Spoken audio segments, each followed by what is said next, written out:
अब आगे बढ़ते हैं। 24 का विजय रथ, मोदी का दक्षिण पथ। दिल्ली से बात दक्षिण के सियासी दुर्ग की, जहां 19 अप्रैल की तारीख करीब आते रैलियों और नारों का शोर जोर पकड़ चुका है।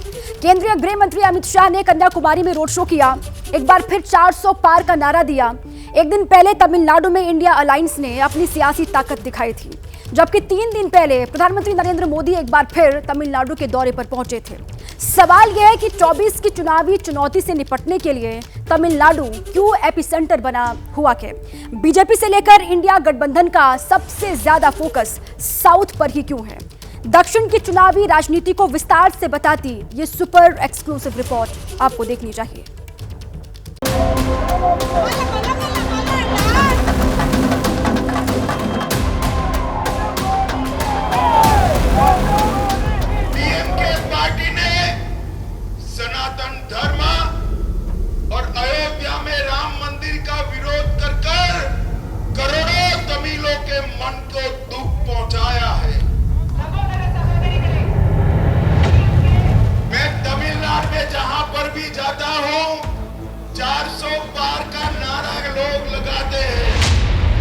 देश के आखिरी छोर कन्याकुमारी से दिल्ली की सत्ता के लिए 400 पार की हुंकार भर रहे थे अमित शाह।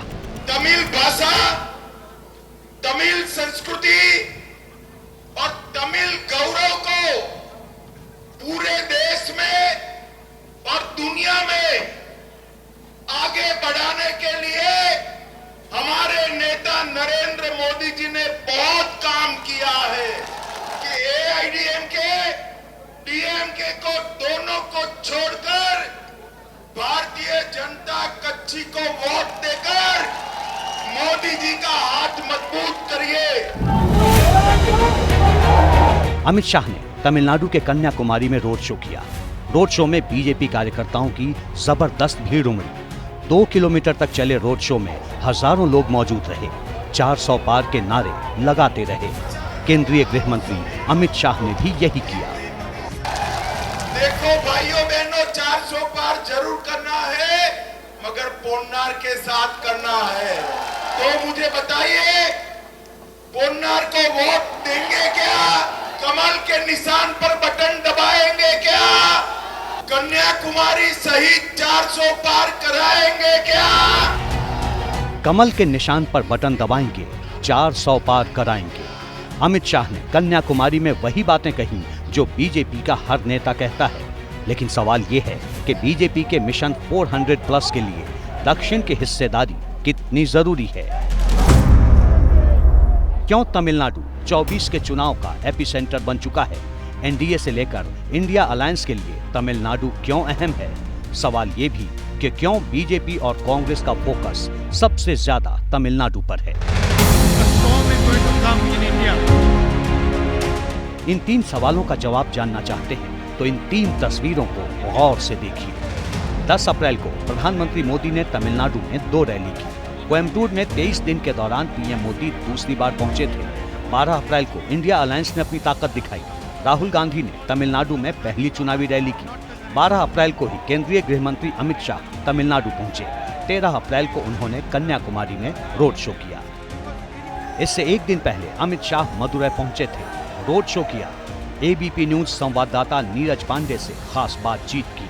बोले, इस बार पार्टी तमिलनाडु में पिछले हर चुनाव से बेहतर प्रदर्शन करेगी। इस बार हम तमिलनाडु में हमारा सबसे अच्छा परफॉर्मेंस करने जाएंगे। एआईडीएमके और डीएमके दोनों के भ्रष्टाचार और चुनावी भ्रष्टाचार, इससे तमिलनाडु की जनता त्रस्त है। वो नरेंद्र मोदी जी को चाहती है। मुझे पूरा भरोसा है कि यहाँ पर भी इस बार अच्छी संख्या में कमल खिलकर लोकसभा में आएंगे। अमित शाह ही नहीं, प्रधानमंत्री मोदी का भी पूरा फोकस साउथ की चुनावी सियासत को साधने पर है। लेकिन खास तौर से तमिलनाडु पर बीजेपी ने हैवीवेट दांव लगाया हुआ है, जिसकी वजह भी है।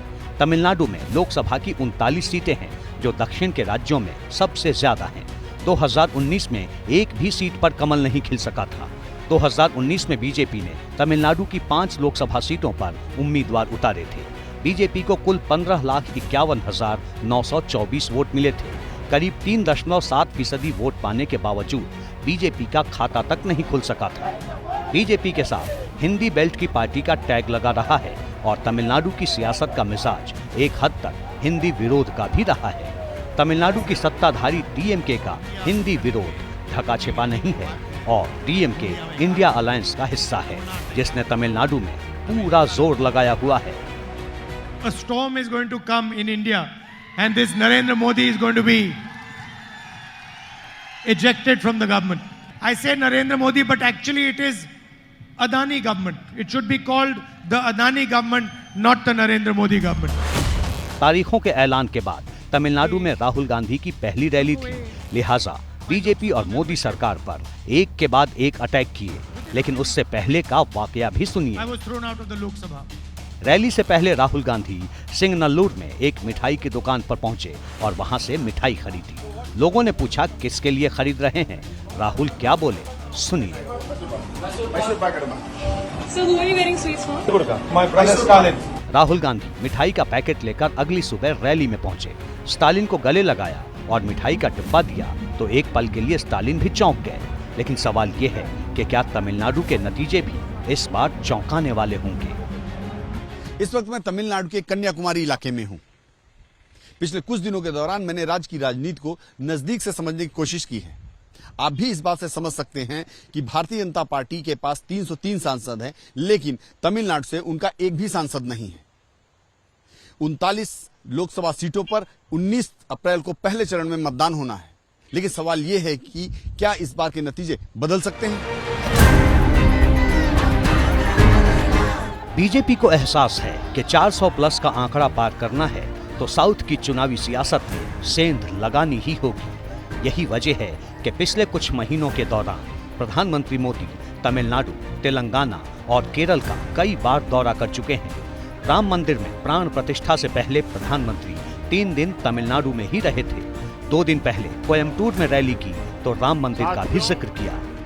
अयोध्या में राम मंदिर का भव्य निर्माण होता है, ये लोग उसका भी विरोध करते हैं। मैं तमिलनाडु में भगवान राम से जुड़े स्थानों पर आता हूं, इन्हें उससे भी तकलीफ होती है। ये लोग तो सनातन धर्म को समाप्त करने की धमकी दे रहे हैं। तमिलनाडु में बीजेपी का मुकाबला डीएमके और कांग्रेस के अलायंस से है। दशकों से तमिलनाडु की राजनीति डीएमके और एआईएडीएमके के ही इर्द गिर्द घूमती रही है, लेकिन इस बार सियासी समीकरण अलग हैं। तमिलनाडु में त्रिकोणीय मुकाबला है।